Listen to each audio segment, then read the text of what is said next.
This is my ranking of fantasy wargames that I've played based purely on my personal experience. Each one is placed from masterpiece down to trash depending on how deep the strategy is and how strong the battles feel. Let's get straight into the list. Fantasy General 2 took me back to the older strategy games I used to spend hours learning because every battle demanded patience, careful movement, and smart positioning across the battlefield. I liked how the campaign slowly introduced stronger units, magical abilities, and larger fights without losing the feeling of a grounded fantasy war. Exploring the maps for hidden rewards and choosing which allies to trust also made the adventure feel more personal between missions. Some battles became difficult when enemy forces surrounded my army, but recovering damaged units and planning better attacks during the next turn kept the combat interesting. The world itself had enough lore, character stories, and faction conflicts to keep me invested far beyond the main battles through long campaign sessions with different army builds. This one lands in my great tier ranking. A Game of Thrones, the board game digital edition, turned every match into a tense political struggle where alliances, betrayals, and territory control mattered as much as direct combat. I spent most rounds carefully watching rival houses, protecting castles, and deciding when to support another player or suddenly break agreements for an advantage. The different influence tracks also added extra strategy because gaining power in one area could completely change battles or turn order later. I liked how naval movement opened unexpected attack routes across the map, forcing me to stay alert during every phase. The tutorial did not explain advanced tactics well, and matches against opponents could become slow because of long animations between turns, but the layered strategy and mind games kept matches exciting for. This game remains inside my good tier.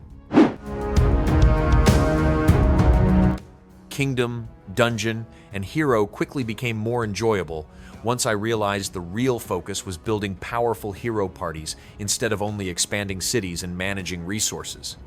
I spent most campaigns traveling across the map, accepting quests, clearing dangerous dungeons, and strengthening my characters through battles and exploration. The hero system carried the experience because each class brought useful abilities that changed how I approached combat and survival during tougher encounters. I also liked watching experienced adventurers later become military leaders or governors who improved my kingdom during larger territorial conflicts. The strategy systems behind city growth and resource management felt lighter than I expected compared to other fantasy war games, but the mixture of role-playing mechanics, turn-based battles, and exploration still made campaigns entertaining over long sessions. Its unique blend of ideas places it inside my great tier. Strategy and Tactics Dark Ages kept things much simpler than most fantasy war games I usually enjoy, focusing more on straightforward conquest and scenario-based battles across a board game-style map. I spent most missions moving generals between provinces, managing troop morale, and trying to gain advantages through different formations before attacking enemy territories. The faster pacing helped shorter sessions stay entertaining, especially during the early parts of a campaign when expanding across the map still felt rewarding.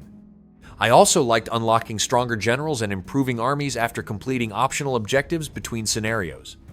The problem was that many missions eventually started blending together because objectives rarely changed, and the combat presentation felt repetitive after several hours. Without deeper storytelling, stronger battles, or more variety between scenarios, the experience slowly lost momentum for me. This one ends up in my mediocre tier. Warhammer 40,000 Battlesector delivered the kind of large-scale sci-fi combat that constantly forced me to think about positioning, timing, and battlefield pressure during every mission. I spent many battles pushing Space Marines through ruined environments, managing momentum abilities, and reacting quickly whenever Tyranid swarms started surrounding my units. The different factions also kept combat interesting, because each one relied on different strengths, attack styles, and strategies during skirmishes or campaign missions.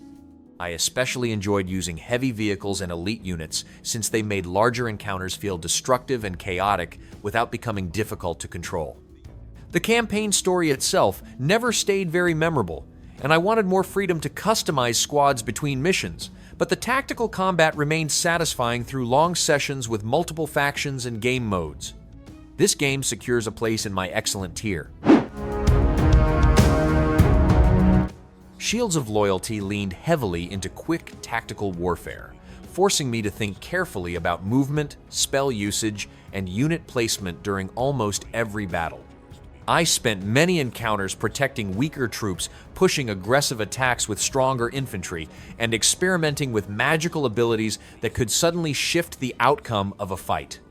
The newer faction additions also helped battles feel more varied, because the barbarian warriors and shamans encouraged a much more aggressive playstyle across different maps. I liked how the dark fantasy atmosphere matched the harsh world and constant conflict happening throughout the campaign. Some systems still lack the depth and scale that larger fantasy strategy games usually offer, especially during longer play sessions where repetition slowly became more noticeable. But the tactical combat and steady updates still made it enjoyable enough to continue playing. This game ultimately belongs in my good tier. Total War Warhammer 3 delivered some of the largest and most chaotic fantasy battles I've seen in a strategy game, especially once massive armies and powerful monsters started colliding across the battlefield. I spent hours experimenting with different factions, building specialized armies, and trying new tactics depending on the enemies and terrain during each campaign. The faction variety was easily one of the best parts because every race felt completely different in combat style, unit design, and campaign strategy. I also enjoyed the improved diplomacy and siege battles since they added more flexibility and made larger wars feel more dynamic over longer play sessions. The main campaign objectives eventually became repetitive, and parts of the Chaos Realm slowed the pacing more than I wanted, but the tactical battles and faction variety still kept me invested for countless hours. This one reaches my great tier.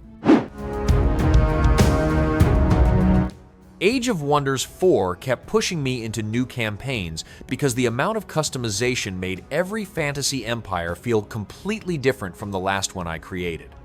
I spent hours experimenting with magical tomes, unusual races, and strange faction combinations while building kingdoms across wildly different fantasy worlds. The tactical battles stayed fast and satisfying, especially once larger armies, powerful creatures, and advanced spells started appearing during longer wars.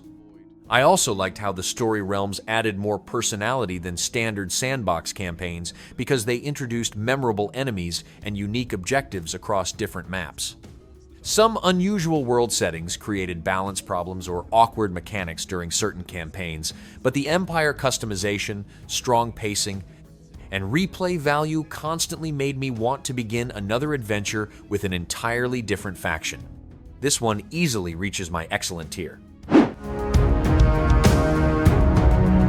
Soul Fantasy Warfare captured the feeling of old tabletop battle reports better than almost any fantasy strategy game I've played because every fight looked clean, readable, and easy to follow. I spent a lot of battles planning charge angles, managing formations, and thinking several turns ahead because bad positioning could completely ruin an attack later. The simple presentation actually became one of my favorite parts since the battlefield icons made large fights easy to understand without clutter or confusion. I also enjoyed building armies during the campaign mode because weaker starting troops slowly turned into experienced veteran forces after surviving difficult battles. The lack of a proper tutorial made the early hours rough, and some strange movement interactions occasionally caused messy situations during combat. But the tactical depth and strong old-school fantasy atmosphere kept me returning for more matches. This one reaches my excellent tier. That's my ranking of the fantasy war games. Massive battles, clever tactical systems, and memorable fantasy worlds made several of these incredibly rewarding, while others started feeling repetitive once the campaigns lost momentum. Thanks for watching.